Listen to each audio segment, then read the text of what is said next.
اور ناظرین ابھی آپ کو ہم خبر سے آگاہ کریں گے، بھارت کی نام نہاد متوازن خارجہ پالیسی ایک بار پھر سوالیہ نشان بن گئی ہے۔ آپ کو بتائیں کہ امریکی دباؤ کے آگے جھکتے ہوئے بھارت نے ایران کی اسٹریٹجک چاہ بہار بندرگاہ سے عملی طور پر دستبرداری اختیار کر لی، جس سے ایران کے ساتھ کیے گئے وعدوں اور معاہدوں کی اصلیت کھل کر سامنے آ گئی ہے۔ اسی حوالے سے بات کرنے کے لیے اس وقت ہمیں جوائن کیا ہے بریگیڈیئر ریٹائرڈ غضنفر علی صاحب نے۔ سر بہت شکریہ آپ کے وقت کا۔ چاہ بہار سے اچانک دستبرداری، بھارت کی ایران پالیسی بے نقاب ہو گئی، کیا کہیں گے اس پر؟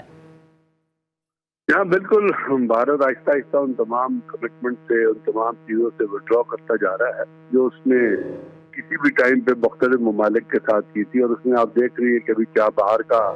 ایک انسیڈنٹ آیا جہاں بھارت نے پیسے بھی لگائے تھے، کوئی $212 ملین لگائے تھے، انہوں نے کچھ دینے تھے چائنا کو دینے اور ایران کو دینے تھے، اور پھر اس کے بعد ایک شاہد بہشتی ٹرمینل ہے جس کو انہوں نے فنکشن کرنا تھا، اور اس کے ساتھ بڑی یہ بھی ہو رہا تھا کہ ہم ادھر سے جو ہے ایران چیزیں لے کے جائیں گے اور افغانستان لے کے جائیں گے اور ایران کے ساتھ تجارت کریں گے۔ اب یہ تمام جو آپ دیکھ رہی ہیں جس طرح دنیا ڈیولپ ہو رہی ہے، اس میں امریکن سیکشنز آ رہی ہیں، اور ٹرمپ جو ہے وہ بھی روزانہ کوئی نئی چھری چھوڑ دیتا ہے، اس کے ساتھ ساتھ وہ پریشرائز کر رہا ہے مختلف ممالک کو۔ تو چائنا اور رشیا تو آپ دیکھ رہے ہیں کہ اس پریشر کو سسٹین بھی کر رہے ہیں، بلکہ اس پریشر سے 2 قدم آگے جا کے وہ امریکن کی تمام پالیسیز کو ناکام کرنے کی کوشش کر رہے ہیں۔ تو بہت سارے ایسے اکنامک میجر لیے جا رہے ہیں، اور ان اکنامک میجر کے ساتھ ساتھ جو ٹریڈ ہے اس کو ری روٹ کیا جا رہا ہے، برکس کو ایکٹیویٹ کیا جا رہا ہے، ڈی ڈالرائزیشن کی طرف گلوبل ساؤتھ جو ہے وہ جانا چاہتا ہے کہ جتنی پیمنٹس ہوں یا تجارت ہو وہ ڈالر میں نہ ہو بلکہ وہ لوکل کرنسی میں ہو۔ جیسے وینزویلا میں آپ دیکھیے ہو رہا تھا کہ وہاں پہ جو تیل چائنا اور رشیا لے رہا تھا اس کا آپ کو پتا ہے۔ پھر امریکہ کی ایک پالیسی کے اوپر جو اس نے ڈیوٹی لگائی تھی بھارت کے اوپر، اس کے اوپر بھی ان کا جو انہوں نے بہت ساری چیزوں سے وڈرا کیا۔ اور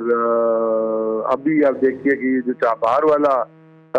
آپ کے سامنے آیا ہے، میرے لیے تو یہ اچھا ہے کہ چلو چاہ بہار سے بھارت نکلے اور ایران اپنی پورٹ کو خود ڈیولپ کرے، اور اس کے لیے ایران اپنی پورٹ کو اگر ڈیولپ کرے گا تو اس کو اس کا ریٹرن بھی آئے گا آنے والے دنوں میں، امیڈیٹلی نہیں ہو لیکن کیونکہ دنیا کی تجارت اور ٹریڈ تو چلتی رہتی ہے، تو اس ٹریڈ کے حساب سے ایران کو اگر خود اس کو آپریٹ کرے گا تو فائدہ ہوگا، ادروائز اس کا فائدہ پیسے لگا کے بھارت سوچ رہا تھا کہ وہ لے کے جائے گا۔ لیکن ابھی وہ تمام خواب جو انہوں نے دیکھے تھے، اور جو ایون اس کا ایک اور جو اثر پڑے گا وہ یہ ہے کہ افغانستان کی طرف جو دیکھ رہے تھے کہ جی الٹرنیٹو روٹ ڈیولپ کرنا ہے چاہ بہار کے ذریعے، وہ بھی تمام چیزیں جو ہیں وہ اپنی انیشیشن میں ہی چیک ہو گئی۔ تو بھارت جو ہے اس کی پالیسی جو ہے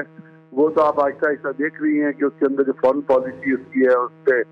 جو اس کی ڈیٹیچمنٹ آ رہی ہے مختلف طرح سے، اور اس کی کنیکٹیوٹی جو افیکٹ ہو رہی ہے وہ اسی لیے ہے کیونکہ بنیادی طور پہ جو فارن پالیسی تھی وہ گراؤنڈ ریالٹی سے بیس نہیں کر رہی تھی۔ تو ابھی اس کا آپ نے ری ایکشن دیکھ لیا، جو کچھ ہو رہا ہے وہ بھارت کا چہرہ جو ہے آہستہ آہستہ کھل کے سامنے آتا جا رہا ہے۔ بالکل ایسے خطے میں مفاد کی سیاست ہے، معمولی امریکی دباؤ، بھارت نے ایران سے معاہدہ توڑ دیا ہے۔ تفصیلاً ہم سے بات کر رہے تھے بریگیڈیئر ریٹائرڈ غضنفر علی صاحب، بہت شکریہ آپ کے وقت کا۔